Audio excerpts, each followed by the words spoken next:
Bom, gente, boa noite para todos. Que alegria estar de volta para os nossos estudos das quintas-feiras. Temos pessoas, temos amigos aqui que estão vindo a primeira vez à casa. Sejam bem-vindos. Nós iniciamos a nossa atividade também abraçando aos nossos amigos da Rede Amigo Espírita, que nesse momento acompanham a transmissão, os companheiros também da Rádio Brasil Espírita e todos os amigos da FEAC que, através da transmissão do YouTube, nesse momento vão se intercambiando, inclusive aqueles que têm conta no Google conseguem participar do chat, que nós temos a Denise aqui como representante, aquela que traz algumas participações, algumas perguntas, e que todos nós possamos estabelecer um trabalho em conjunto que possa favorecer a cada um de nós. Nas quintas-feiras nós estudamos o Livro dos Espíritos, que é a obra básica da doutrina espírita. Livro esse que foi publicado no dia 18 de abril de 1857 em Paris. A obra é dividida em 4 partes. Nós estamos trabalhando atualmente na segunda parte, no capítulo 3º, intitulado Retorno da vida corporal à vida espiritual. Na última semana nós não tivemos estudo, porque houve um feriado prolongado, nos impediu de trabalhar, mas nós vamos retornar a partir da questão, vamos ler a questão 150b em diante. O tema de hoje é Provas da Individualidade após a Morte, questão 152 e 153. Então vamos ler essas 150b, só para nos ajudar na conexão aqui, para aqueles que estão chegando agora. Kardec questiona assim os espíritos. A alma nada leva consigo desse mundo? Nada.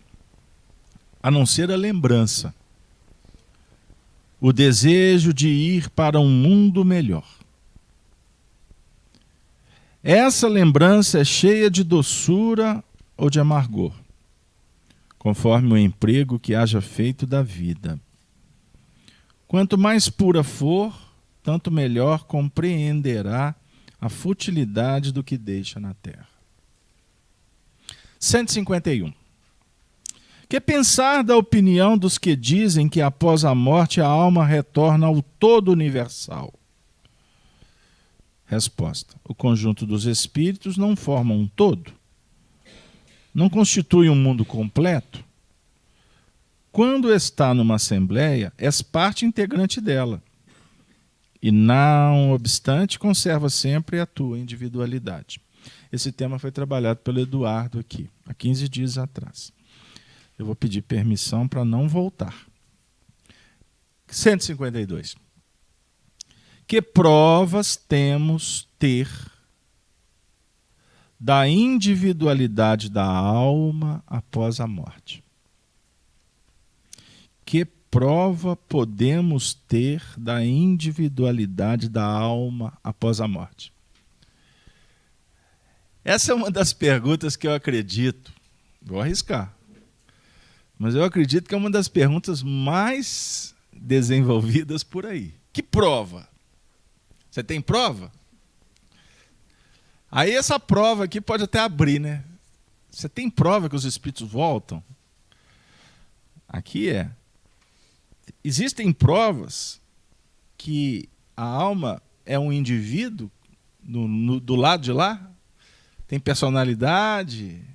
Tem prova? O que vocês acham? Tem? Não precisa ficar com medo, não. Tem prova ou não tem prova? Bom, tudo bem. Vocês não querem responder. Livre-arbítrio. Espero que não tenham que desencarnar para depois querer vir aqui responder. Vamos ver o que os espíritos responderam para Allan Kardec. Não tendes essa prova nas comunicações que recebeis?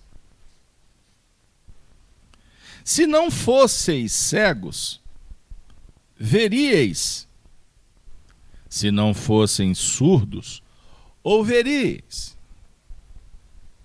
Pois frequentemente uma voz vos fala e vos revela a existência de um ser que está fora de vós.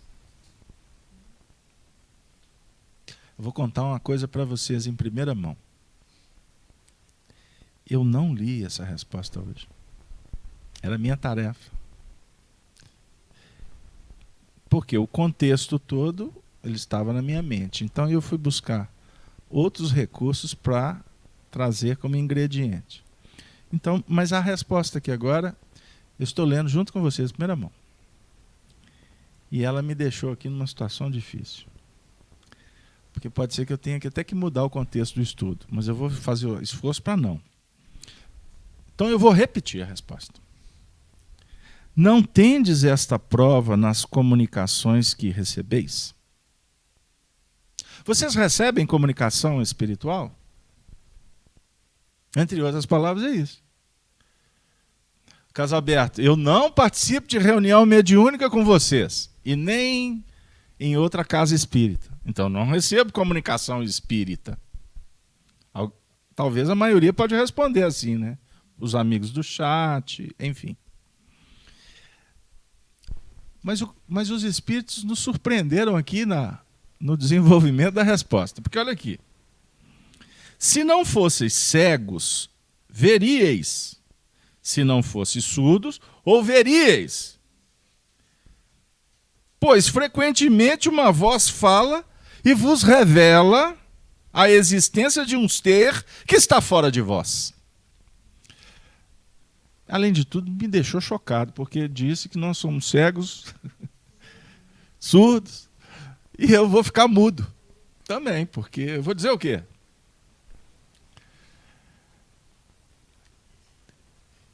É sério. Tem uma voz que fala com você. É isso que eu estou dizendo em outras palavras. E essa voz que fala com você, ela está revelando uma inteligência extracorpórea. E que, diga-se de passagem, tem alguma coisa conosco. Por que veio falar? Você conversa com alguém que não tem nada a ver com você?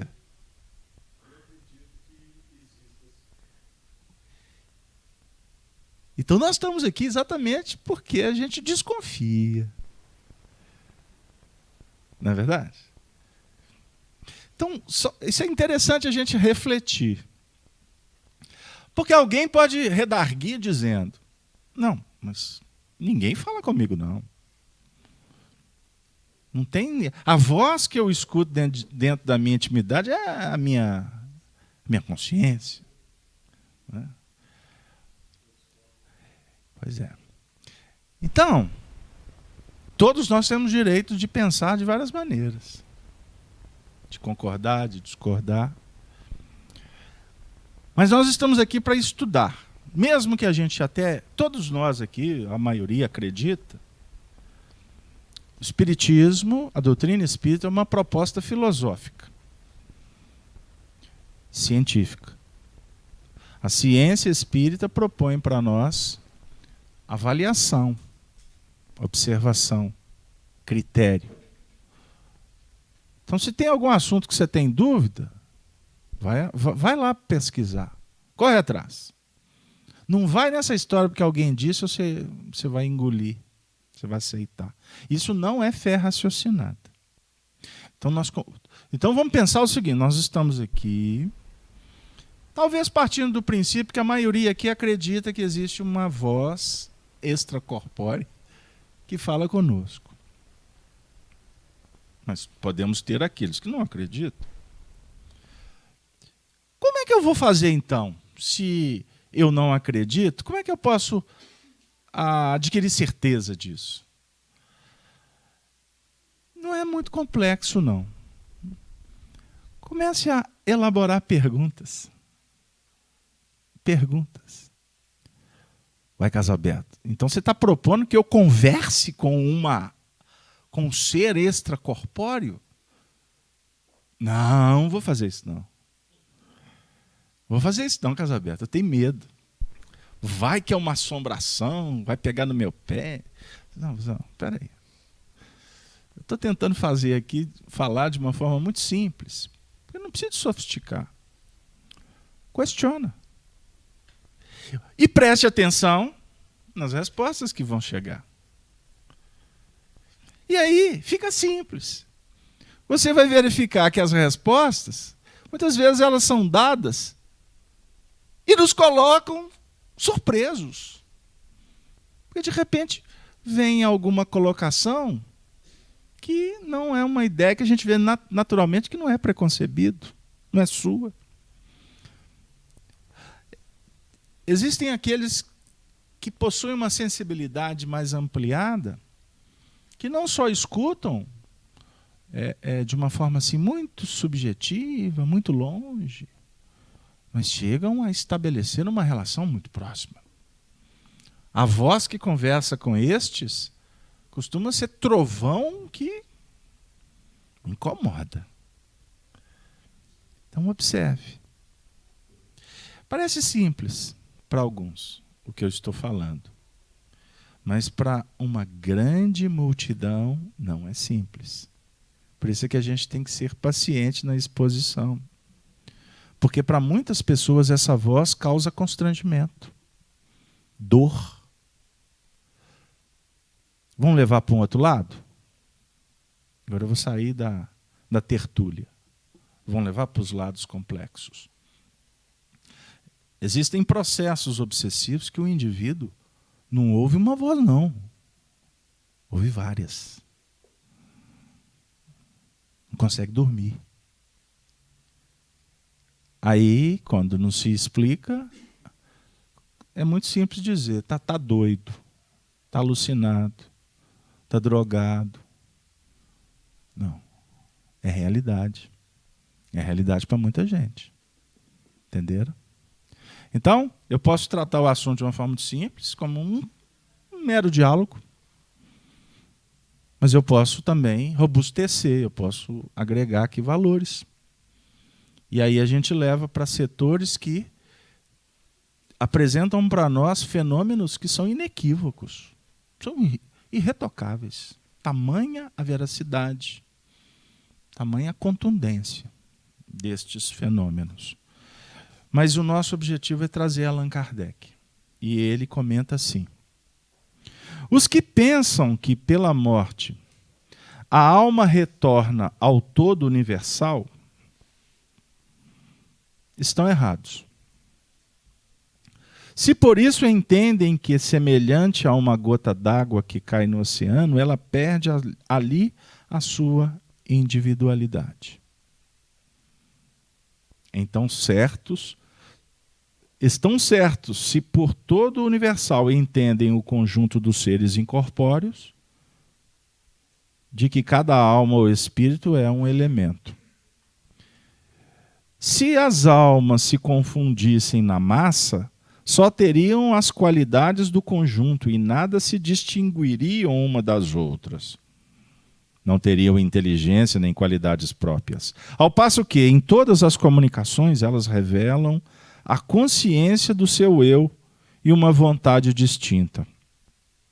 A diversidade infinita que apresentam, sob todos os aspectos, é a consequência mesma de suas individualidades. Se apenas houvesse, após a morte, o que se chama o grande todo, ao absorver todas as individualidades, esse todo seria uniforme. E então, as comunicações que se recebessem no mundo invisível seriam idênticas. Desde, porém, que lá se encontram seres bons e maus, sábios e ignorantes, felizes e infelizes, que lá há os que de todos os caracteres, alegres, tristes, levianos e sérios e etc., é evidente que são seres distintos. A individualidade torna-se ainda mais patente quando estes seres provam a sua identidade, por sinais incontestáveis, por detalhes pessoais relativos às suas vidas terrestres, e que podem ser constatados. também não pode ser posta em dúvida quando eles se manifestam à visão nas aparições. A individualidade da alma nos era ensinada em teoria, como artigo de fé.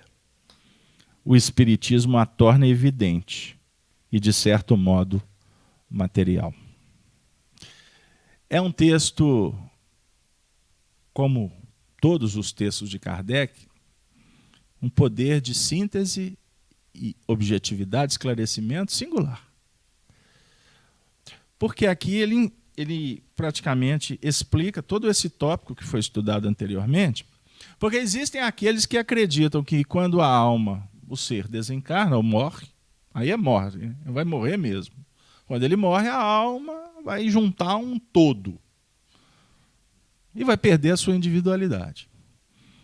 Bom, o que Kardec está nos dizendo aqui, que se isso acontecesse, a alma ou os espíritos não teriam individualidade, seriam todas iguais, então todas as comunicações seriam semelhantes. Então, se você ouve uma voz e o outro também ouve essa voz, vocês vão estar ouvindo uma voz só, que vai estar repetindo, não é, a mesma ideia, com as suas mesmas peculiaridades. Então, o que acontece é que a doutrina espírita invalida, por uma questão lógica, óbvia, que essa teoria não tem fundamento nenhum, não tem praticidade. E até diga-se de passagem, se a alma morre e ela vai se unir a um todo, não existe Deus. Não existe Deus. Deus é o todo. Bom, mas respeitamos quem pensa assim. A doutrina espírita é muito clara em apresentar para nós a irretorquível obra do Evangelho. Inatacável no seu sentido, da pureza e da coerência no encaminhamento das suas ideias. Então, desde que a sociedade é conhecida, né, ou se reconhece como sociedade, os espíritos sempre fizeram parte da realidade de todas as comunidades, de todos os povos. Desde os mais simples, os mais primitivos, até os, vamos dizer assim, aqueles povos que foram mais, alcançaram um nível superior. Não é verdade? Então nós vamos encontrar os espíritos no Antigo, no Novo Testamento. Bom, aí se discute quanto à questão das doutrinas. O que será do homem depois da morte? Então, cada uma se apresenta alguns caracteres. A doutrina espírita é a única doutrina, filosofia, que nos apresenta com limpidez, com lógica, com bom senso, a realidade da vida espiritual. E o intercâmbio que existe entre estes mundos, ou estas realidades, ou estas dimensões. E isso é magnânimo, porque nós vamos percebendo que quanto mais a gente abre um pouquinho o portal da imortalidade, quanto mais estamos diante da presença dos espíritos, e é por isso que Kardec fala que é tão lógico a doutrina espírita que os espíritos passam a se transformarem não em seres longínquos, mas próximos e materiais. Materiais no sentido de eles se materializam, passam a ser vistos, ouvidos, inclusive tocados. Nossa, mas tem isso? Tem. Tem sim. Agora, o que também é muito importante aqui a gente frisar no texto, que Kardec fala que essas individualidades no mundo espiritual, portanto, são os homens que estão hoje nesta nova dimensão, e como homens, nós, com as nossas individualidades, nos diferenciamos de acordo com as peculiaridades que nós temos, com os nossos estilos, com as nossas experiências, com a nossa maneira de ver a vida. Portanto, ocupando, vamos dizer assim, um degrau numa escala de evolução. Então, graças a Deus aqui, cada um de nós somos diferentes. Cada um de nós temos, portanto, a nossa bagagem, uma história que foi construída. Nós podemos estar juntos numa família. Somos membros de 7 irmãos. Por sinal, uma família que nos faz relembrar belos momentos, porque eu sou amigo de um dos membros. Eu estou me referindo aos Cornélios. Cornélio, mas é porque ele eu chamo Cornélios. Um amigo nosso de Brasília, quem sabe está nos acompanhando agora, Elzio. Já esteve aqui com vocês. Dos 7, cada um diferente. Criados pelos mesmos pais, educados da mesma maneira, mas cada um responde de uma forma diferente. Por quê? Somos espíritos que iniciamos juntos um processo, recebemos os mesmos recursos, estávamos no mesmo ambiente, convivendo com as mesmas pessoas, mas antes de termos ingressos ou ingressados nessa família, nós viemos de outras frentes. Fomos membros de outras famílias, convivemos com outras pessoas. E aqui agora, como família, nós estamos tendo a oportunidade de reencontrar para viver um processo importante para o nosso crescimento. O que faz, então, da sua família, da família que te abraçou, que geralmente a gente fala da nossa família, né? Ele é meu irmão. Por que você não pensa assim? Eu sou irmão dele. Ele é meu filho. Por que você não fala assim? Eu sou pai dele. A gente começa a inverter isso para dar um sentido diferente de igualdade, de importância da relação, do momento. Porque vai chegar um tempo que esses 7 vão se separar. Cada um para a sua banda, para a sua parte, como diz Jesus, quando ele encerra o mandato dele com os discípulos. Um dos trechos extraordinários do capítulo 16 e 17 de João. Ele fala assim: agora acabou meu tempo com vocês.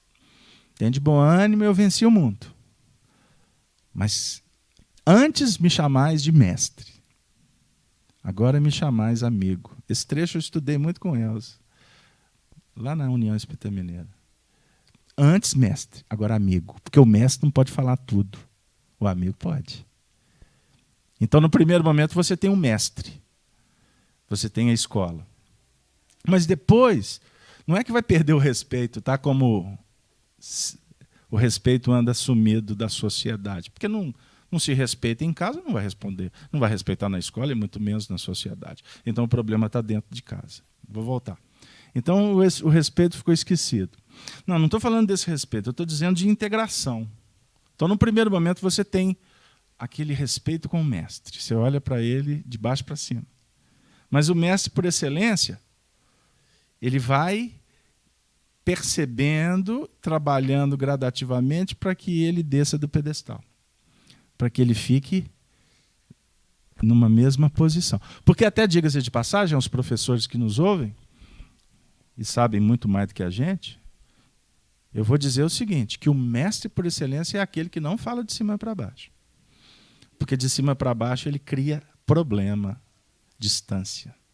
Quando ele fala num nível de igualdade, ele estabelece uma relação que favorece o aprendizado. Vamos relembrar os tempos de escola? Tem muito tempo que você saiu da escola? Hein?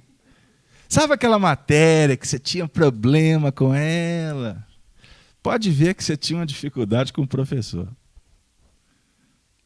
Em alguns casos, a dificuldade pessoal com o professor cria barreira no aprendizado. Aquele professor que você tinha mais interação, mesmo que você tivesse até uma barreirinha ali naquela matéria, mas as coisas fluem. Entenderam o que eu estou dizendo? Isso é bem simbólico, tá bom? Mas então, o mestre vai reduzindo, estabelece uma relação de amizade, e aí as coisas vão acontecendo. Então, a gente está dizendo aqui o seguinte, que Jesus, primeiro mestre, mas depois ele fez amigo. E por isso é que ele falou, antes eu não podia falar tudo, quando eu era mestre. Porque o mestre não fala tudo para o aprendiz. Não pode. O noviço não sabe escutar, não tem maturidade. Dá para falar tudo com todo mundo? Não pode. Você tem que adequar os discursos de acordo com a capacidade do indivíduo. Não estou dizendo que a gente é mais ou sabe mais. Mas é uma dica na relação. Nem tudo se fala. Ou tem coisas que você vai falar daqui a 20 anos. Outro dia eu falei isso. Aí tinha um casal sentado assistindo a palestra. Olha, era um casal de pombinho no início. Mas chegou o momento que eu falei isso, eu vi que um soltou a mão do outro.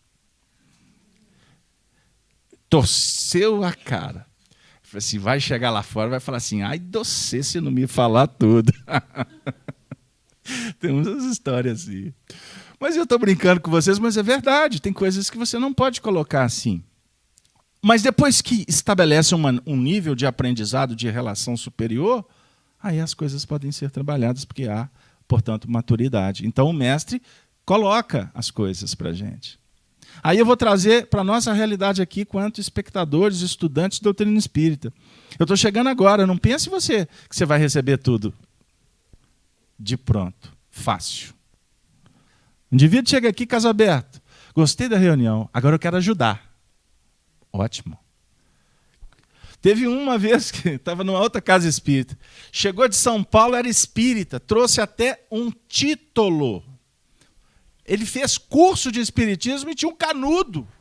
Me apresentou o canudo, o diploma. Eu sou doutor de espiritismo. Eu olhei para ele dizendo, louvado seja o nosso Senhor Jesus Cristo. Como é que eu saio dessa agora?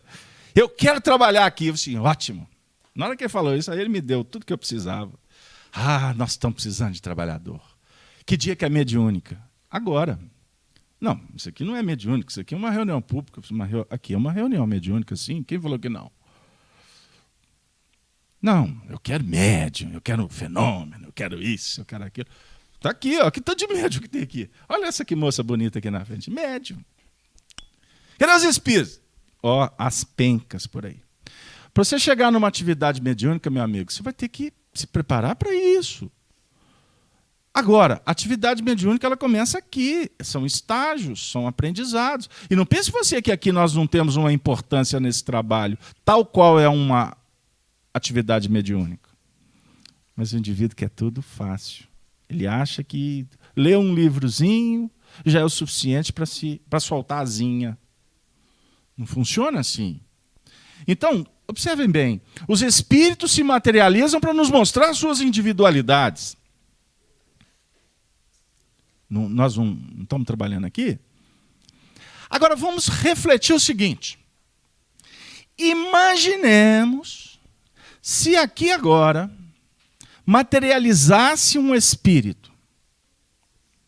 Vocês estariam prontos para ver essa materialização? Ah, caso se fosse mamãe, eu estava. Pensa aí, seu papai desencarnado, seu filhinho, sua esposa. Não, já estou com outro. Não, tá bom. Só para a gente dar um sorrisozinho. Vocês já imaginaram aqui agora materializando um espírito de alta envergadura, um fenômeno luminoso?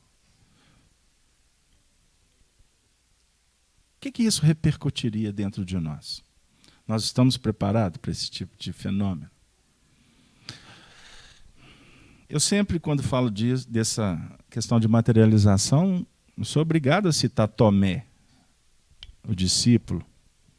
Todos viram, menos ele. E ele era muito próximo de Jesus. Ele não aceitou isso. Por quê?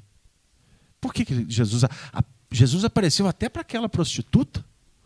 Para mim, não? Ele era o mais intelectualizado, ou mais intelectualizado no sentido de o mais arguidor, mais crítico. O crítico fecha a porta. Por incrível que pareça. O crítico é o que mais impede a chegada dos espíritos.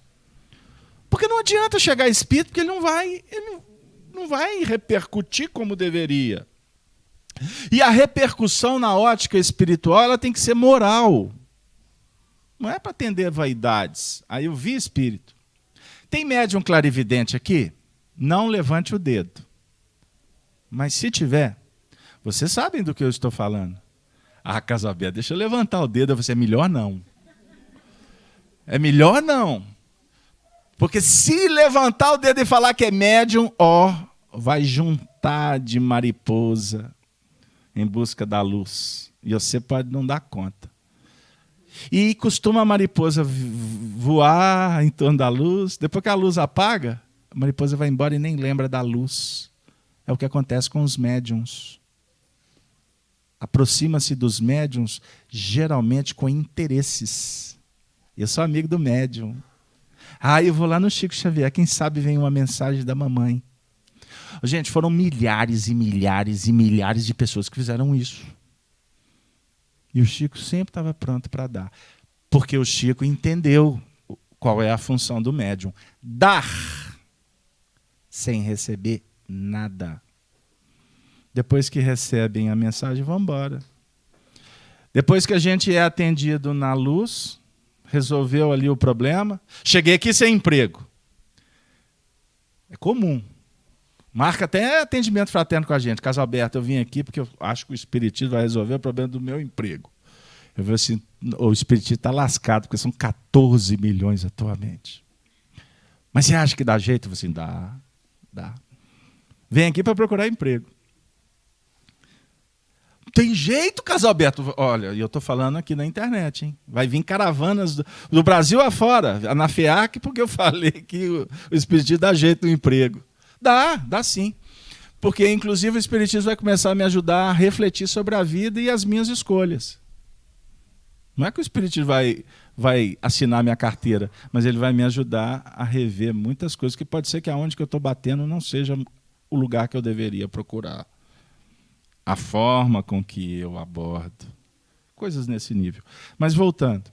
Os espíritos nos atendem. Você chegou com dor de cabeça, você chegou com problema familiar, problema nos relacionamentos, o Espiritismo atende.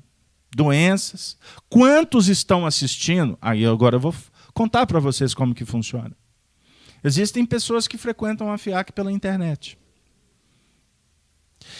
E nós, graças a Deus, nem temos noção do tanto que a espiritualidade atende essas pessoas que estão vindo pela porta da internet. Porque na casa delas, elas não têm quando, não tem como, ou não tem nem portas para bater, porque moram longe, na cidade não tem centro espírita. Acontece uma série de coisas, são pessoas que estão com dificuldade de locomoção, ligam à internet, no estudo ao vivo, fazem suas preces, colocam a água para ser magnetizada. Quantas cirurgias acontecem? A gente não tem noção. Por quê? Estas pessoas estão procurando o que nós estamos aqui buscando. Ajuda. Cada um do seu jeito, com seu peso, com sua cor, com seu cheiro, a sua necessidade. Então os espíritos se materializam como Jesus se materializou para Tomé. Quando na hora que ele estava sensibilizado, aí Jesus apareceu e disse assim, bem-aventurado Tomé, quem não viu e acreditou. Quem não viu e creu. Porque é sutil. Tem muito mais valor no mundo espiritual do que ver, tocar, abraçar os espíritos. Embora a história do espiritismo é pródiga de fenômenos de materialização mesmo dos espíritos. E quando eu falo materialização, não é materialização apenas na visão psíquica ou mediúnica do medianeiro. Porque todos nós temos essa sensibilidade num grau diferenciado. A maioria desses bilhões e bilhões de pessoas não tem ostensividade mediúnica porque não estão preparados. Agora está um tal de falar que os alienígenas vão frequentar a nossa sociedade, inclusive no meio espírita. Eu falei assim, meu Deus, tem tanto evangelho para estudar, mas o povo vai procurar novidade. Mas deixa eles. Deixa passear procurando ET. Aí a gente pergunta assim, o que os ETs fariam no meio da nossa sociedade atual? Qual o contributo que eles poderiam nos oferecer? Qual a necessidade nossa de interagir com ET na sociedade? se eles são seres mais intelectualizados, mais evoluídos. Se nós, réis mortais, não estamos sabendo utilizar os recursos que nós temos para conviver entre nós mesmos, nós estamos preparados para receber informações tecnológicas, etc, etc, etc. Se o que nós temos, nós não damos conta. Eu estou abrindo aqui reflexões. Certa feita, um companheiro chegou para o Chico Xavier e falou assim: ô Chico, nós estamos com um plano de fundar uma universidade espírita, o que você acha?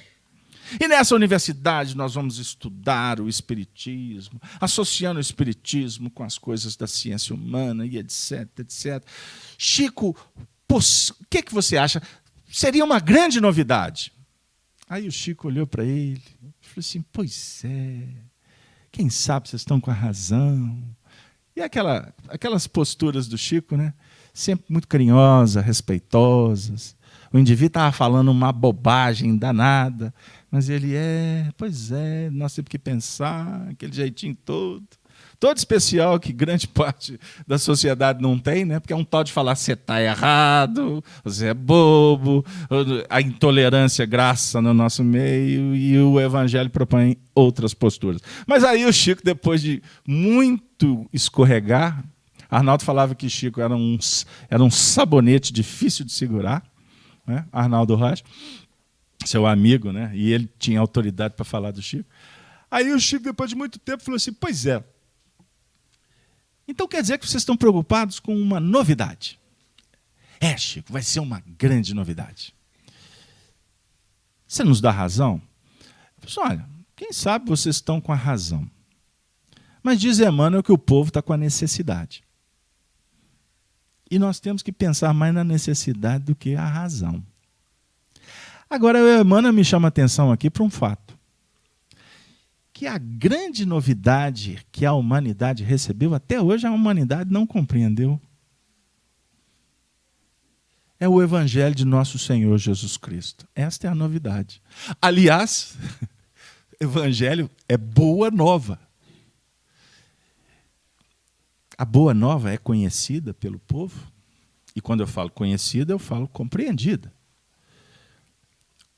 Qual é a nossa cota de vivência de evangelho nos tempos atuais? Aqui, nesta atividade, não tenha dúvida que a nossa bandeira aqui, nós estamos respirando evangelho. Porque o Centro Espírita é uma embaixada dos céus na terra. Quem é o grande embaixador? É Jesus. Jesus é o embaixador. Por que o Centro Espírita é uma embaixada? Porque o Centro Espírita é um terreno que a gente tem a oportunidade de cheirar, tocar, abraçar, ser envolvido pelo Evangelho. Porque aqui nós conversamos com respeito. Nós não estamos aqui para criticar o outro, estamos? Casabeto, mas aquela palestra é muito complicada. Pois é, a palestra não, o palestrista, né? Assim, ao invés de você olhar para o palestrista, por que você não presta atenção no que ele está falando? Nós estamos aqui para isso. Você vem para o Centro Espírita, você se preocupa de colocar ouro, se adornar de lantejoula, passar perfume, para todo mundo olhar para você?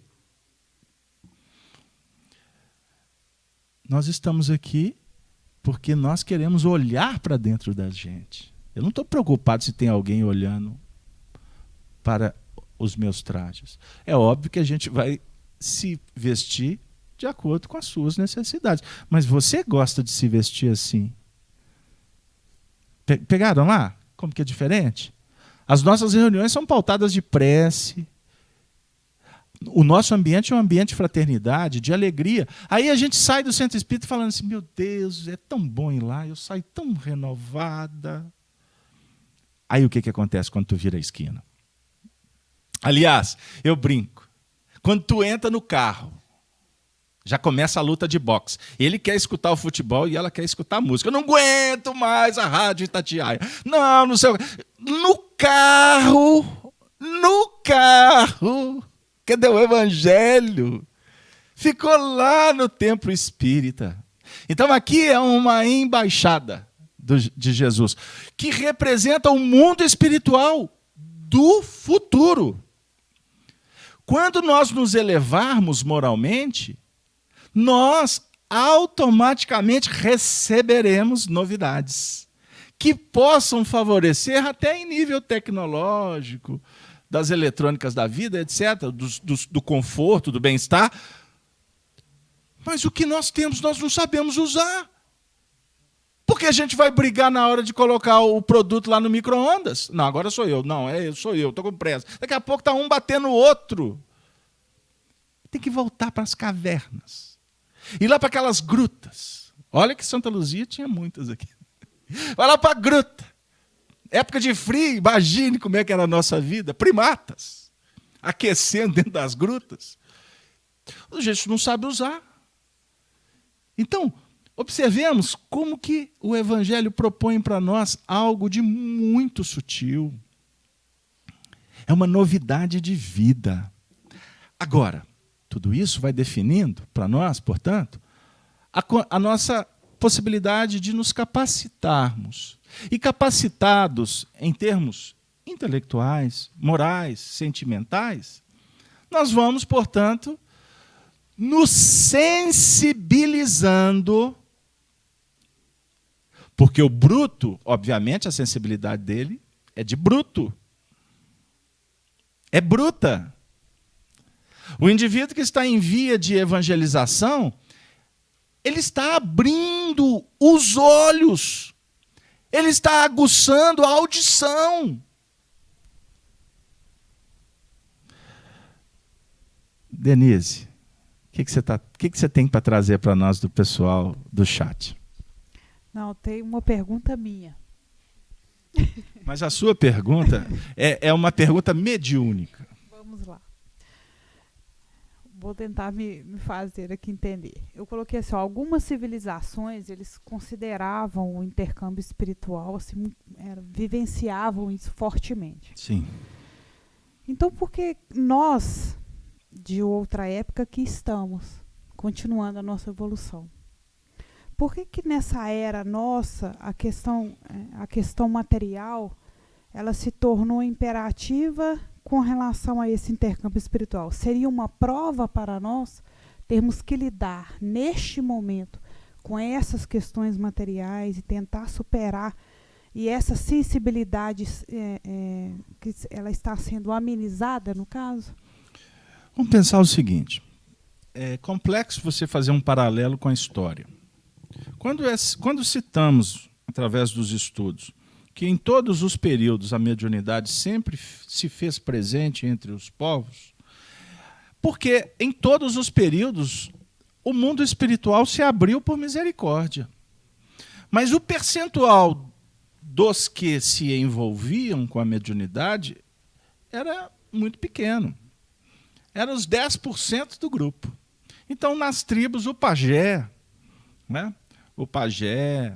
Os feiticeiros, nas tribos ciganas, as médiuns que colocavam, né, as cartas, e aí vai. Em Roma você tinha aqueles movimentos nos cultos dos templos, onde tinha as virgens vestais, na Grécia, viajando pelo Egito, nós tínhamos os sacerdotes da escola de Tebas, que operacionalizavam com o esoterismo. Não é? Nós tínhamos o exoterismo. O esoterismo para o povo, o exoterismo em nível fechado, dos iniciados. Porque a mensagem ela é participada por povo, até chegar lá na ponta, ela vai vamos dizer assim, se tornando, ela vai perdendo a essência. Vamos dizer assim. Ela vai perdendo a essência. Porque enquanto os sacerdotes discutem a imortalidade da alma, a importância do espírito se graduar na escala evolutiva, a mesma mensagem mediúnica para o povo, a preocupação é se casa ou se compra bicicleta. Pegou lá? É muito simples. Você vem para uma reunião espírita, onde você vai estudar o mecanismo da mediunidade, o objetivo é favorecer para que nós entendamos esse mecanismo para que nós possamos crescer com ele. E isso se transformar numa vida mais qualificada para todos. Todos nós que estamos aqui, nós estamos em busca de uma vida melhor. Eu não estou aqui procurando o espírito para resolver questão material. Aliás, espíritos que lidam nessas frentes são espíritos tão brutos quanto aqueles que o procuram. É muito simples. Se você quer uma mensagem espiritual de alto teor, observe qual é o teor que está te motivando a buscá-la. Fiz-me claro? No nosso meio espírita, nós temos, entre nós, pessoas que estão à cata de fenômeno. O que vale é o que o Espírito falou. Como é que é a orientação espiritual da FEAC? Dessa casa. Tem casa espírita que ela é movida por orientação espiritual o tempo todo. Aqui, os espíritos nos inspiram. A orientação dos espíritos na casa de Kardec é a orientação moral e espiritual. A orientação que é dada para a prática material do centro espírita, ela é dada pelo corpo diretivo da casa. Obviamente, sob a inspiração do alto. E essa é a luta dos encarnados para estar em conexão com o alto. Agora, no dia que o espírito descer aqui para falar onde que nós temos que colocar a cadeira, posicionar a luz, etc., ele está tirando da gente a oportunidade da gente trabalhar. E que espírito que é esse? Se eu me recordo, eu trabalhava numa outra casa, a Dora conhece essa história. Um médium chegou para mim e falou assim, eu era coordenador da área mediúnica. Eu disse, olha, Carlos Alberto, tem um espírito aqui que falou que essa posição que vocês estão colocando das cadeiras aqui está errada. Eu falei assim, é. E como é que o espírito falou que tem que ser? Eu falei assim, tem que ser assim, assim, assado. Beleza, vou avaliar. Na hora que ele estava saindo, ele voltou. E foi o coordenador geral. Não foi qualquer um do mundo espiritual, não. Foi o coordenador geral. Na hora que ele saiu, eu falei assim, coitado. O coitado dele é o coitado nosso. Ou nós estamos a pé de coordenador, ou ele está a pé de trabalhador. Porque no dia que descer um coordenador geral das altas esferas, não é porque está lá em cima não, tá, gente? Isso é simbólico. Para falar para nós aonde que eu tenho que colocar aqui à disposição o horário da reunião, que espírito elevado que é esse? Então, se nós estamos procurando resoluções de ordem material, nós vamos nos envolver com espíritos que estão tal qual vinculados nós estamos às questões de ordem material. Fiz-me claro? Eu sou o caminho, a verdade e a vida, disse Jesus. Seguir Jesus é procurar uma caminhada cada vez mais essencializada e não materializada. Eu trabalho em Roma, que simboliza o reino da terra, porque é em Roma que nós vamos batalhar o ganha-pão, que nós vamos estudar, que nós vamos conviver, que eu vou no mercado, que eu vou no banco, que eu vou no campo de lazer. Isso é Roma. Agora, nós estamos em Roma para aprender a seguir um caminho que vai nos elevar a um outro patamar. Ou você quer continuar em Roma pelo resto dos seus dias? Não estou falando dias encarnados, não, tá? Ou você quer continuar em Roma nas próximas existências?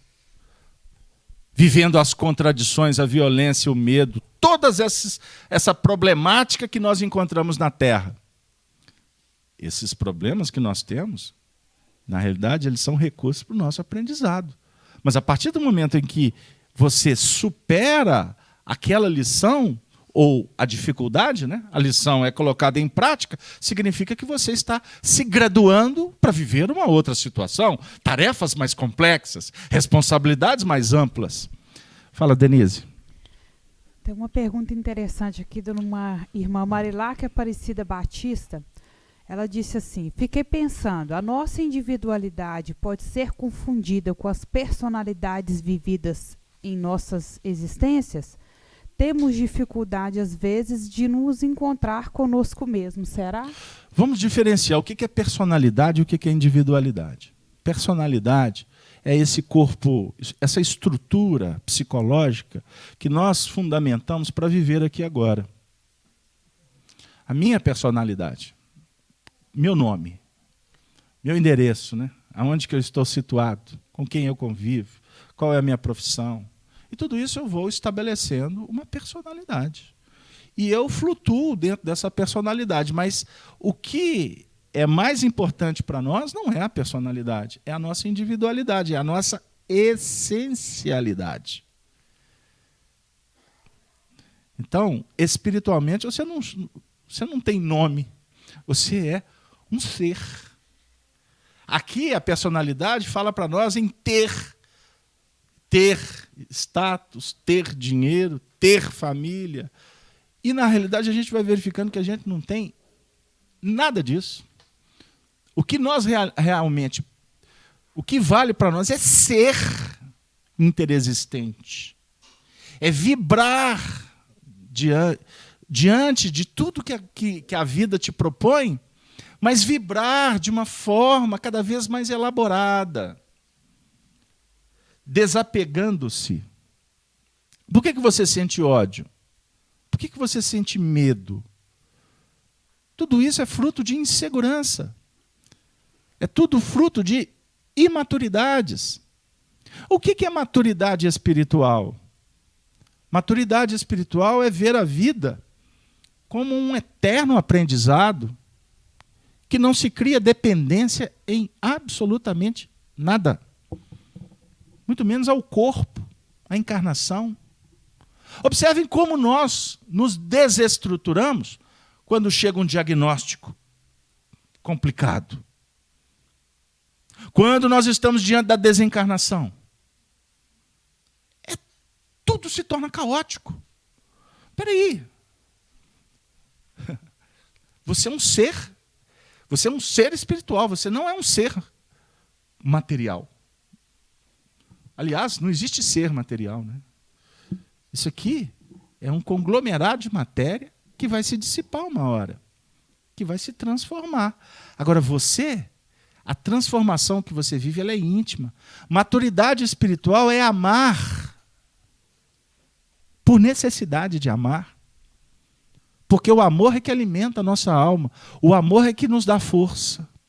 O amor é que nos estimula a compreender. E aonde há compreensão, a dor, ela pode ter um sentido puramente transitório. Agora, quando não se compreende, a dor ela tem um sentido astronomicamente destruidor, avassalador. A doença, ela é um escoadouro. Ela pode patrocinar, inclusive, o rompimento de determinados vínculos. A gente não olha assim. A doença proporciona o desvincular. Emmanuel diz que quando nós caímos doentes, fazendo uma análise da passagem de Jesus, que ele cura o paralítico, né? Depois ele diz para ele, toma a sua cama, né? E volta para casa. Não vai para a aldeia, não. Ele está falando que a cama, que estava em cima do telhado, eles desceram o paralítico do telhado, né? Que a casa estava lotada, entrou por cima, Jesus atendeu e falou para ele, valoriza essa cama sua. Aí o Emmanuel diz assim, que nós queremos nos livrar da cama, do remédio, do problema, para que a gente possa voltar para fazer tudo que nós fizemos para cair de cama. Quer dizer, não presta atenção no porquê ficou doente. Nós não prestamos atenção nas lições da vida. Não, a gente quer simplesmente resolver as coisas a toque de caixa. E tudo isso causa o quê? Vinculação. Nós temos que nos desvincular. Como é que você vai resolver seus problemas? Compreendendo a vida. Compreendendo a vida e verificando que tudo são ciclos. As pessoas passam, umas vêm, outras vão. É assim. Você está passando pela vida das pessoas, você não vai permanecer na vida das pessoas. Como filho, como pai, como marido. Não, Casalberto, agora você complicou. Não. Eu espero que vocês permaneçam décadas e décadas e décadas, mas pode ser que depois dessa vida, numa outra lida, você vai casar com uma outra pessoa, você vai conviver com outras pessoas. Então viva intensamente esse momento, sabendo que ele pode amanhã não... O amanhã é outro momento, então você tem que viver o agora. Se vai ter um outro amanhã, amanhã eu resolvo esse outro momento. Agora é este o momento que eu preciso de entender. Isso tudo para perceber, para a gente verificar o quanto é necessário a gente estudar mais essas questões da individualidade. Porque quando desencarnarmos, nós vamos levar para o mundo espiritual esta individualidade. Você não vai levar a personalidade. Porque também, vale aqui dizer, né? A personalidade ela é sustentada o tempo todo por nós, de acordo com o nosso interesse. Não é assim? Tanto que não é mutável. Você, quando jovem, você alimenta uma personalidade X. Quando você vai ficando mais maduro, sua personalidade vai mudando, não é assim? Aí, quando vai ficando velhinho, ai, meu Deus, para que eu gastei tanto? Para que eu fiz tanto? Ai, se eu soubesse. Aí, como dizia meu avô hoje no mundo espiritual, toda vez que eu falo isso, eu lembro dele. E, por certo, de vez em quando, ele está conosco. Ele falava assim, que existe uma sabedoria popular que é extraordinária e que explica a vida, que é a seguinte, que o mundo seria perfeito se o jovem soubesse... se o jovem soubesse e o velho pudesse, o mundo seria perfeito. Pegaram aí? Porque é óbvio, a gente vai envelhecendo, a gente vai revendo os valores. E a gente vai naturalmente essencializando. É aquela visita de Jesus na casa de Maria e Marta, né? Marta ficou cuidando das coisas, simbolicamente, das coisas transitórias. E Maria foi sentar do lado dele. Sentou nos pés dele para ouvir, para beber da fonte o que Jesus tinha que dizer.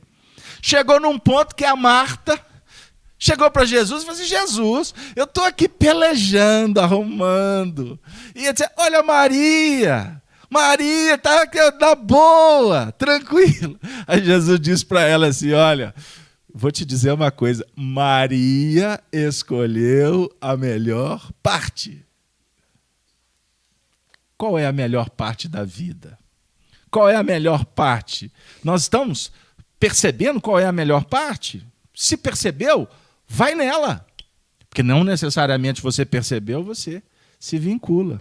Muitas vezes você percebe, mas essa outra parte aqui, ela não é a melhor, mas é daqui que eu gosto. Daqui ninguém me tira, não tem umas histórias assim? Aí o que vai acontecer? Aí a gente vai ficar velho, poderia ter seguido um caminho X, mas vai pelo Y, da dor, da dificuldade, porque ficou amarrado na ilusão, depositando a felicidade na mão do outro. É um dos grandes problemas do homem, depositar a sua felicidade na mão do outro. Não. A maturidade espiritual aponta para nós que ser feliz depende de cada um. Amar é amar, não é ser amado. Então, quem ama, já se basta. Já está feliz por consequência. Então, a sua pergunta é muito interessante, porque ela fala para a gente que hoje, o mundo em que nós vivemos, ele mudou à ribalta os recursos que nós temos. Mas continua o percentual que está procurando a essência espiritual da vida ainda ser o menor percentual. Continuamos com a equação dos 10%. Jesus curou 10 leprosos. Um só voltou para reconhecer o atendimento dele. E aí Jesus diz para ele, peremptoriamente, então, não entreis na cidade, vá para a sua casa. Porque se voltar para a cidade, vai novamente estabelecer os vínculos que o fizeram leproso. Pegou aí? Então, o sair da multidão é um grande desafio em todos os períodos da humanidade. Nós estamos aqui porque nós estamos querendo sair da multidão. Porque se você for na sociedade, o percentual daqueles que estão afim só de curtir a sexta-feira é muito maior do que daqueles que querem.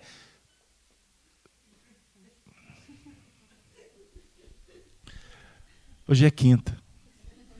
É porque essa reunião foi 20 anos realizada na sexta-feira. Mudar com o velhinho não é fácil, não.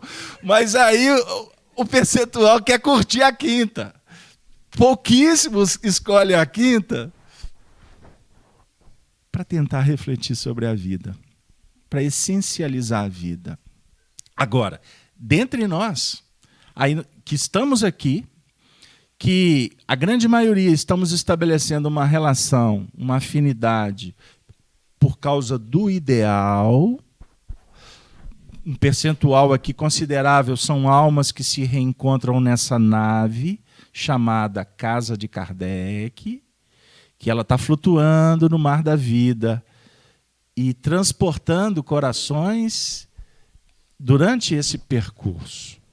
Existem aqueles que estão nessa nau por um tempo maior.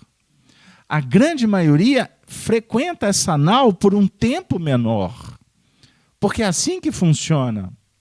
Então, um percentual muito grande aqui nem se conhece.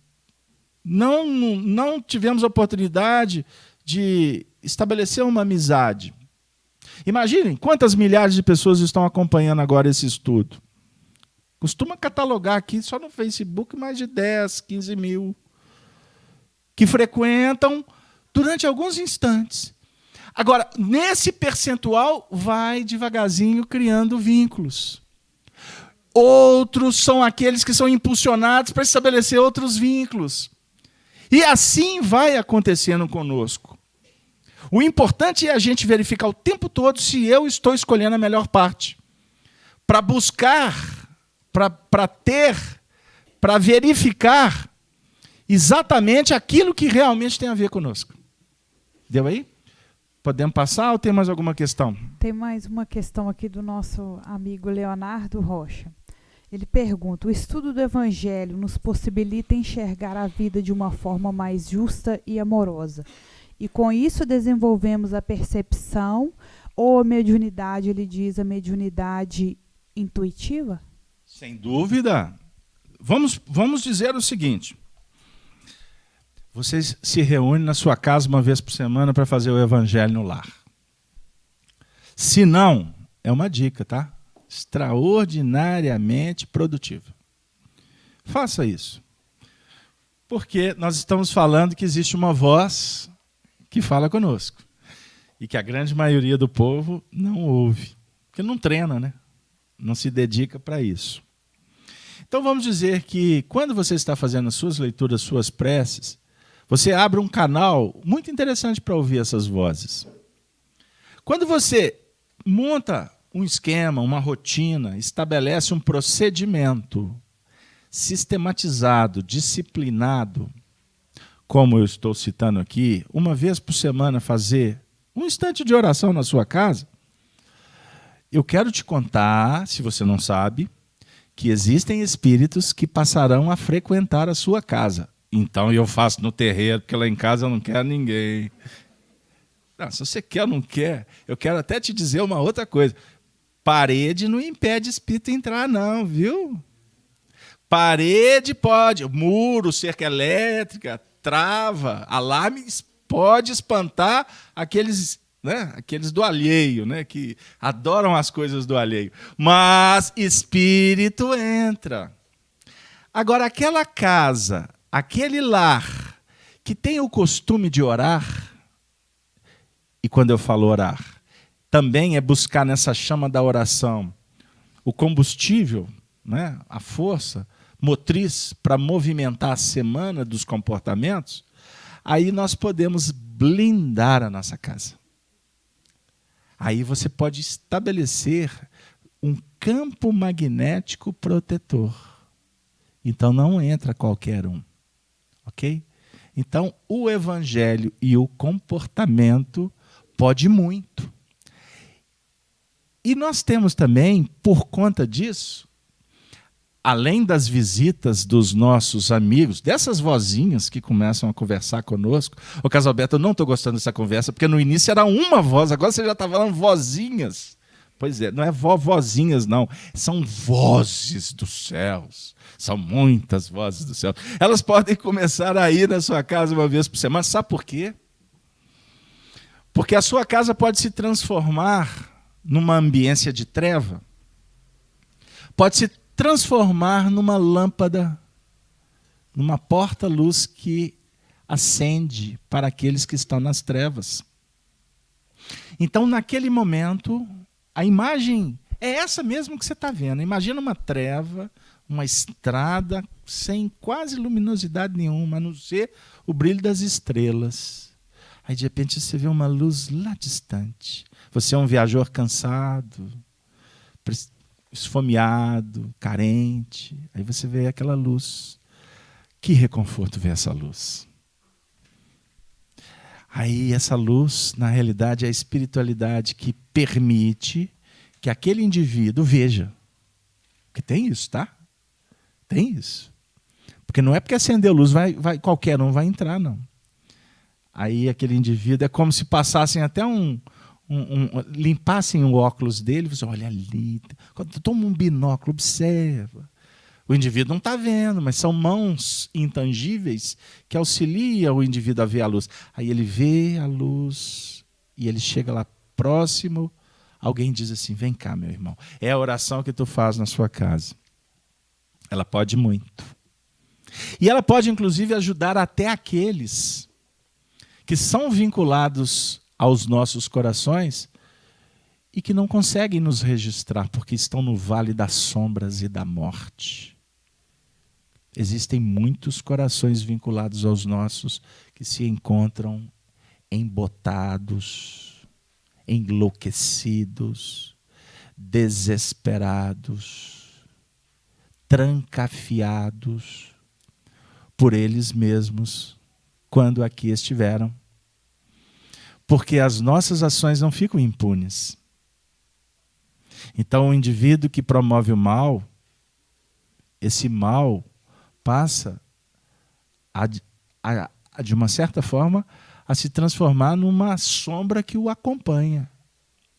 A sombra do criminoso é o crime que ele cometeu. Não necessariamente a vítima. Embora isso aconteça. Pode acontecer também.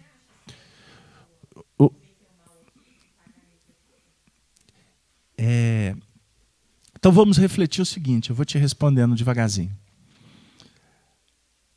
O mal que a gente pratica, como o bem que nós empreendemos, na realidade são forças que nós utilizamos, são recursos que nós manipulamos. Como o dinheiro, por exemplo. O dinheiro, ele é neutro. O que você faz do dinheiro, a responsabilidade é sua, não é do dinheiro. Certo? O dinheiro pode salvar. O dinheiro pode comprar remédio. Mas o dinheiro pode pagar um assassino. O dinheiro pode remunerar ao corrupto. Ele pode sustentar os que dissociam os empreendimentos do progresso. Tudo que nós fizermos, a vida responde, traz de volta. Isso é energético.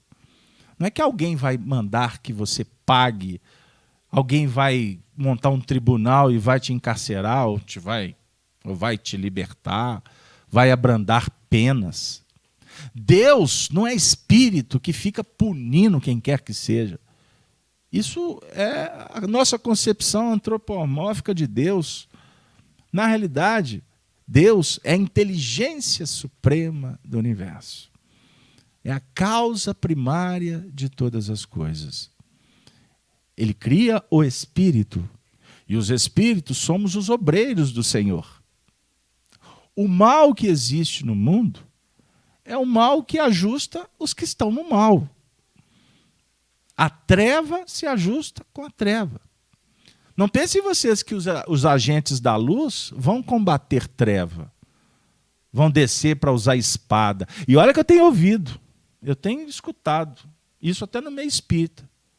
E quem pronuncia isso, eu fico com pena. Eu uso espada. Espada. A espada que um espírito superior usa é com ele mesmo. Com o semelhante é luz. E eu nem falo que uso espada. Porque se eu falar que eu uso espada, tem gente prestando atenção na minha espada e nos meus comportamentos. Olha o que eu estou atraindo para o meu lado. Estou dando um recado muito direto. Cuidado. Seja discreto. Seja amigo. Seja bondoso. Seja caridoso. Porque o que nós estamos enfrentando hoje é fruto das nossas escolhas. Escolhas atuais e escolhas anteriores. Porque existe uma misericórdia. Aí sim. Existe intervenção do alto para nos ajudar, porque a cruz não pode ser tão pesada que o indivíduo não consiga carregá-la. Então não pense que os seus dramas todos estão se resolvendo abruptamente. Quem está querendo acabar com o problema, ele está dizendo que o problema vai persistir. Porque as lições só vão modificando de acordo com o entendimento que nós temos para com elas. Existem dramas que alguns orientais chamam de karma. Existem karmas que são de difíceis soluções. Por quê? Porque as ações foram complexas. O indivíduo complicou-se com um mundo de pessoas. Hoje é um mundo de problemas. Graças a Deus, esse mundo de pessoas, muitas delas estão sendo redirecionadas, ou já foram. Então não significa que a vítima vai cobrar do criminoso, do algoz. Mas acontece. Acontece. Existem muitos ouvindo vozes que são vozes de adversários. Sim. Ou aqueles que são acompliciados. Um criminoso, eu vou repetir, ele carrega a sombra do crime. Não necessariamente vai estar com ele aquele que foi a vítima. E isso fica registrado na nossa consciência. Basta a gente fazer o chamado exame de consciência. Por isso que nem existe uma coisa chamada misericórdia, que tenha uma denominação de esquecimento do passado. Isso é misericórdia. Procure esquecer o passado, que te macula. Mas saiba que o que te macula um dia há de ser resolvido. Agora, se ficar prestando atenção no erro, você não caminha na direção da luz. Fiz-me claro? Tem coisas que a gente lembra. Vamos falar dessa vida. Eu fui falar do exame de consciência. De vez em quando a gente vem à memória umas atitudes. Assim, meu Deus, que monstro que eu fui. Para que eu fiz? Graças a Deus ninguém sabe. Aí vem uma vozinha e fala assim, eu sei, eu estava lá, bati foto, teve selfie, pus no Facebook. Não tem umas histórias assim? O indivíduo vai fazer a coisa errada, ele faz atrás do muro, atrás da pilastra. Que bobagem. Quantos que estão observando ele do lado de lá? Então o negócio não é fazer coisa errada, o negócio é trabalhar pelo bem, pela luz, fazer as coisas boas. Porque até diga-se de passagem, se está fazendo atrás da pilastra, é porque a lei já revelou que não é bom. Aí ensina Paulo de Tarso na sua epístola aos Romanos. Quando eu não sei, o que eu faço é lei. Você fez, antes eu não sabia. Meu Deus, se eu soubesse. Você não sabia. Então não tem que ter mácula. Você não tem que olhar para o passado como o pior, o último dos moicanos. Porque também tem uma turma que adora ser vítima. Ele fez o trem errado, agora ele é a vítima. Ai, Senhor, o Senhor me desculpa porque eu não sabia. Ai, pobre de mim. É pobre do mesmo jeito. É pobre de espírito. Se você não sabia, que imputação de responsabilidade que vai ter? Não. Por isso é que a lei, a nossa consciência, ela vai se transmutando, a nossa avaliação vai modificando à medida que tu vai progredindo, que você vai adquirindo experiência. Agora, você adquiriu experiência, você sabe, já leu, já conhece e está indo para trás da pilastra fazer, aí o grau de responsabilidade é maior. Pegaram lá? Ou seja, é diferente a análise do adulto, muito complexa, perante o comportamento de uma criança. Não é verdade?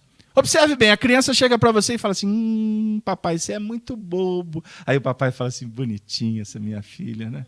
Aí ela cresce, 18 anos. Papai, o senhor é muito bobo, atrevida. Não tem umas histórias assim? Atrevida, não foi isso que eu te dei. Eu não mereço. E aí leva para o lado pessoal e vira um drama. E, na realidade, é um jardim de infância que se estabelece. Por quê? Por que uma criança te chama de boba e você não leva adiante o sentimento? Por que ela adulta que você vai levar?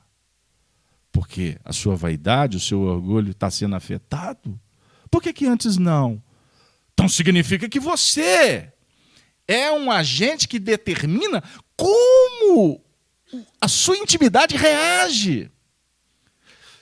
Se você for considerar o que está acontecendo no mundo, você para a sua evolução.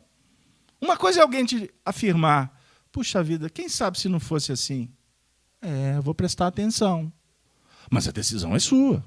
Agora, outra coisa é alguém começar a cobrar e você não ter como responder. Você vai parar a evolução? Maturidade espiritual define para nós que nós não temos que resolver e curar o mundo. Uma pessoa hoje falou para mim, eu fiquei entristecido. Eu fiquei tão decepcionado com você, não esperava isso de você. Eu fiquei penalizado por causa dela. E não pelo que ela estava falando. Porque do que ela se referia, para mim estava mais do que resolvido. Mas ela ficou fragilizada. Então a gente se sensibiliza diante da fragilidade do outro. É diferente. É diferente você embrenhar em ficar analisando detalhes da evolução. Você para o seu processo de progresso. Observe a cada dia, diz Aurelius Agostinho, conhecido como bispo de Hipona, Santo Agostinho, que viveu no século III, que o livre-arbítrio é um dom sagrado que Deus nos outorgou. Não é que Deus diz assim, toma livre-arbítrio. Não. À medida em que você cresce, os dons da vida te oferecem o livre-arbítrio. O livre-arbítrio de uma criança é diferente de um livre-arbítrio de um adulto. Não é verdade? Um espírito inferior, no seu sentido de primitivo, é diferente do livre-arbítrio de um arcanjo, simbolicamente, ou de um espírito superior. O livre-arbítrio do superior, ele o tempo todo diz assim, eu sou livre para operar. Aonde eu vou operar em favor do outro? O livre-arbítrio do inferior está assim, eu tenho livre-arbítrio. O que eu vou fazer para me beneficiar? Entenderam como que se analisa a graduação ou a gradação do espírito? Esta é a individualidade. E essa individualidade é que se manifesta nas nossas vidas. Os seres que nos ajudam, os seres que dividem conosco o dia a dia, os seres que querem nos prejudicar, são individualidades. E o mundo espiritual contabiliza um número 3 vezes superior ao do plano terreno. Então eu quero dizer para vocês, numa matemática simples, que se nós temos aqui 7 bilhões de espíritos encarnados, nós temos em torno de 21 bi. 21 bi, não é mi, é bi, porque mi é mimimi. Mimimi desse povo que muitas vezes se perde nas infantilidades, fica cheio de melindre, não pode falar porque a porta não pode fechar porque o marido não pode ralhar porque isso é mimimi, isso é infantilidade. Com todo respeito, mas nós temos que olhar para o espelho e perceber o tanto que somos crianças espirituais. Então são 21 bilhões de espíritos que fazem parte desse contexto espiritual planetário. Do lado de lá. Somando com os 7 de cá, 28 bi. 28 bilhões. Ai. E graças a Deus eles vão chegando. E graças a Deus nós vamos partindo. Caso Alberto, muda de assunto. Nascer, morrer, tornar a nascer. Essa é a lei. Por que desesperar? Por quê? Por que parar para favorecer a depressão? Existem depressões que vêm sem que o indivíduo consiga administrar. É fato. Mas grande parte delas é o resultado da nossa incapacidade de amar, porque quem ama não sofre. A não ser se sensibiliza com a dor do outro. Quem ama se fortalece. Quem ama não é violento. Quem ama não tem motivo para escapar. Quem ama não foge. Quem ama não dá tapinha nas costas, bajula. Quem ama é fiel, verdadeiro e é, acima de tudo, amigo. Quem ama não conversa pelas costas. Quem ama não inveja, não tem ciúme. Porque não tem sentido ter inveja, ter ciúme. Todos somos simples aprendizes. Quem ama, respeita. Por isso, quem ama, favorece. Quem ama, incentiva. Quem ama, solidariza, fraterniza. Quem ama não inferniza. Quem ama, o tempo todo se coloca naquela condição de servos da harmonia divina. Quem ama, sai pelo mundo para semear a paz. É o que Jesus propõe para cada um de nós. A individualidade no mundo espiritual é comprovada. É comprovada. Cada um de nós temos vários motivos para ter essas certezas. Mas isso também depende de maturidade espiritual. Existem inteligências que não conseguem absorver a presença dos espíritos entre nós. E muito menos conseguem conceber a individualidade do indivíduo pós o túmulo. E por isso se encarceram numa vida privada, num cárcere ambulante. Enquanto muitos seres já caminham no mundo olhando para as estrelas e suplicando aos céus que possam favorecer para que sejamos amanhã aqueles que voltaremos para esse mundo, como muitos aqui estão voltando para nos abraçar, embora não estejamos percebendo o abraço. Muitos para nos beijar, para nos inspirar, para que nós nos motivemos a estudar as leis da vida, para que nós possamos nos resignar diante dos problemas e sermos obedientes diante dos fatos, sem sermos omissos, lutando para vencer os nossos próprios limites, mas compreendendo que existe uma regência superior. E o Maestro Divino é aquele que é o responsável pela destinação desses 28 bilhões. E aqui Allan Kardec nos apresenta como o governador espiritual do planeta, Jesus de Nazaré. Jesus o Cristo. A presença de Deus na nossa intimidade. Por isso é que ele é o grande representante de Deus. O maior amigo, o melhor instrutor de todos nós, porque Ele nunca nos deixará órfãos. Ele sempre estará conosco. Nos momentos de dor, Ele estende a mão. Nos momentos de alegria, Ele é o próprio sorriso. Ele é o próprio encantamento, Ele é a própria poesia. Ele se pulveriza, Ele se essencializa, mas Ele está conosco o tempo todo. Agora, quando nós nos enfermamos, quedamos, suplicamos, Ele responde de uma forma individualizada, inigualável e superior, e nos diz: vinde a mim, vinde a mim, vinde a mim todos vós que estáis cansados, que eu vos aliviarei. Tomai sobre vós o meu jugo e aprendei de mim, que sou brando e humilde de coração. Nós tínhamos reservado uma história para contar para vocês.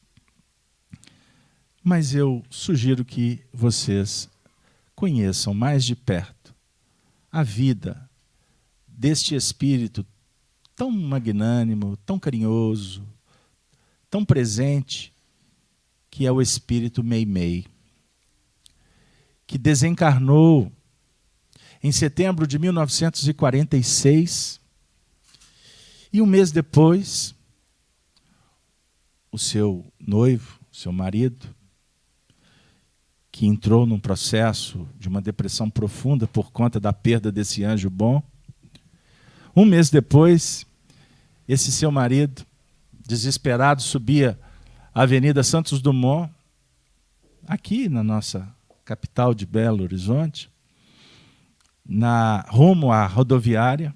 Ele vinha da praça da estação, e no meio do caminho ele tromba com um outro companheiro que vinha descendo de chapéu, com a pasta, e ele estava num momento realmente de muita dor, alucinado pela perda, e nesse encontro casual, ele era muito forte, ele quase joga o indivíduo no chão, e quando ele vê o que ele causou, a pasta no chão espalhada com documentos, o chapéu do indivíduo no chão, aí ele todo envergonhado ajuda a organizar os papéis, pega o chapéu, aí ao entregar para o indivíduo: senhor, minhas desculpas.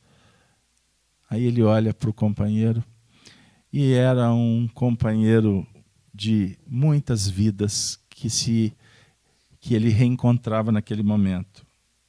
Ele estava diante de Francisco Cândido Xavier.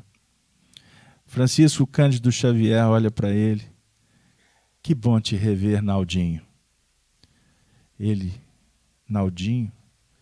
Naldinho era uma maneira carinhosa que a esposa, Meimei, o tratava nos momentos mais aflitivos. Ele fala assim: que bom te rever. A nossa princesinha está aqui do lado.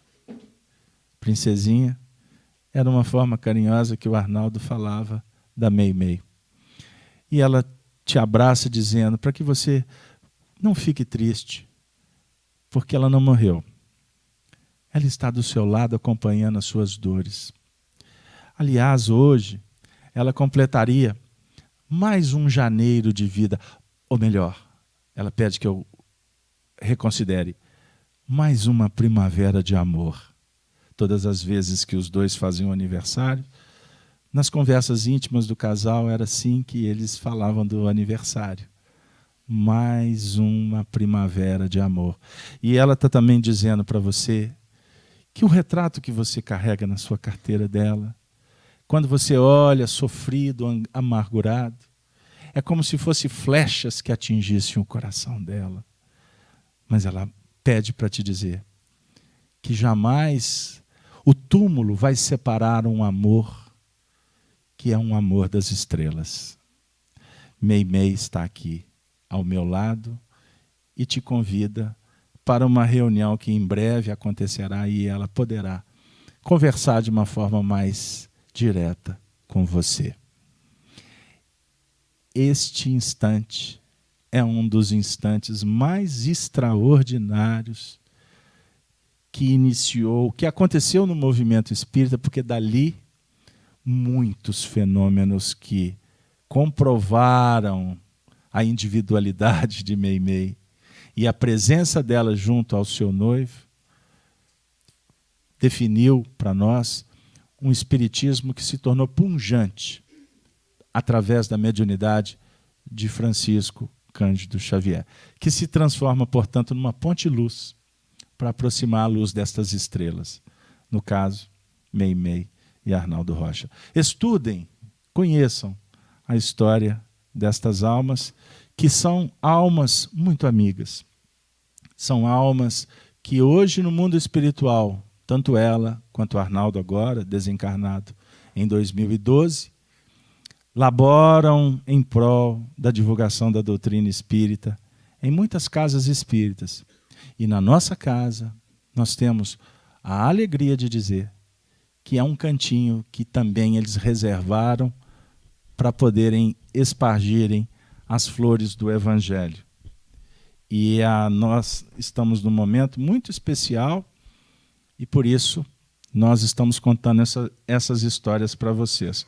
Porque eu vou encerrar a minha participação já anunciando que no dia 15 de julho de 2017, nós estaremos lançando a obra Chico, Diálogos e Recordações de nossa autoria, junto com Arnaldo Rocha, agora editado pela editora O Clarim, e nós vamos fazer uma festa aqui no dia 15, um sábado às 16h, e eu gostaria de contar com a presença de vocês e os seus amigos, porque será uma tarde que nós teremos oportunidade de contar muitas histórias e, por certo, teremos a presença de Arnaldo, de Meimei, de Chico Xavier, porque eles é que são os protagonistas destas histórias. Que Deus nos abençoe. Que estejamos sempre, cada vez mais nos unindo em prol de um mundo melhor, de um mundo onde a única bandeira que vai tremular é a bandeira da liberdade, da igualdade e da fraternidade real.